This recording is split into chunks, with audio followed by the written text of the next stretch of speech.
Iran versus Israel. Vita vinavyoendelea sasa kati ya Israel, Marekani na Iran sio tu vita vya kawaida. Ni vita vinavyogusa historia, siasa na hata tafsiri za Biblia. Wengine wanaamini hii ni mwanzo wa kitu kikubwa zaidi. Lakini swali ni hili: je, Biblia ilizungumza kuhusu mambo kama haya? Chanzo cha mgogoro. Ili kuelewa vita hivi, lazima turudi nyuma kidogo. Tarehe 28 Februari 2026, Marekani na Israel zilianzisha mashambulizi dhidi ya Iran, zikilenga vituo vya kijeshi na mpango wa nyuklia. Iran haikukaa kimya. Ikajibu kwa makombora na drones, ikishambulia Israel na maeneo mengine ya Mashariki ya Kati. Na tangu hapo, vita imekuwa ikiongezeka hatua kwa hatua.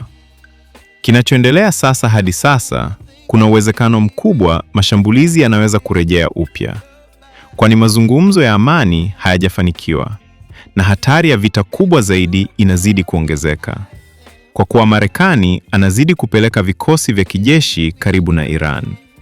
Katika siku za hivi karibuni, Marekani imekamatia meli ya Iran na Iran imeonya kulipiza kisasi. Wakati huo huo, vita imeathiri hata uchumi wa dunia, hasa mafuta kupitia njia muhimu kama Strait of Hormuz. Hii inaonyesha wazi, hii si vita ndogo. Biblia inasema nini?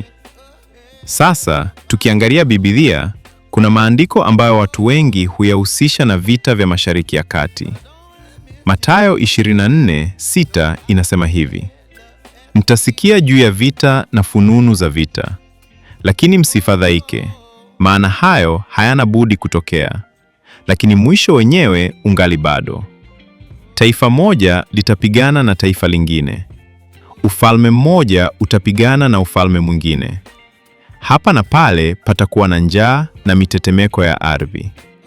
Yote hayo ni kama mwanzo wa maumivu ya kujifungua mtoto. Ezekieli 38 inazungumzia mataifa yatakayokusanyika dhidi ya Israel. Wengine wanaamini mataifa kama Iran yanaweza kuhusishwa na unabii huu. Lakini ukweli ni huu muhimu sana.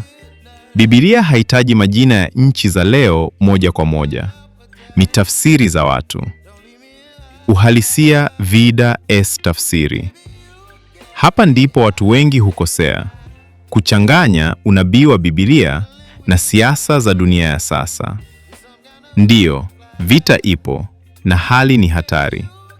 Lakini si kila tukio ni lazima liwe mwisho wa dunia. Nini kinaweza kutokea? Kwa mujibu wa hali ilivyo sasa, kuna possibilities kadhaa. Moja, vita inaweza kuendelea na kuhusisha mataifa mengi zaidi. Mbili, mazungumzo yanaweza kurejesha amani ya muda. Tatu, au hali inaweza kubaki kwenye mvutano wa muda mrefu. Lakini kitu kimoja kiko wazi: dunia iko kwenye kipindi cha mabadiliko makubwa. Funzo kwa mtu binafsi. Swali muhimu si tu nini kinaendelea duniani, bali hii inamaanisha nini kwa maisha yangu? Biblia inasema, jihadharini, muwe tayari. Sio kwa hofu, bali kwa hekima. Vita vitaendelea, mataifa yatabadilika, lakini mwisho wa yote, kila mtu anahitaji kuwa tayari. Kwa sababu historia na hata Biblia zinaonyesha kitu kimoja: dunia haikai kama ilivyo milele. Ndugu mpenzi msikilizaji, ikiwa umevutiwa na mada hii na ungependa kuchangia maoni, tafadhali tuandikie kwenye comment section. Pia, ikiwa ni mara yako ya kwanza kuungana nasi, tafadhali subscribe kwenye channel hii ya Godwill Media ili upate notification kila tunapoweka video mpya. Lakini pia usisahau kulike video hii na kushare na ndugu, jamaa na marafiki. Asanteni, tukutane wakati mwingine. Godwill Media, fikra sahihi, maisha bora.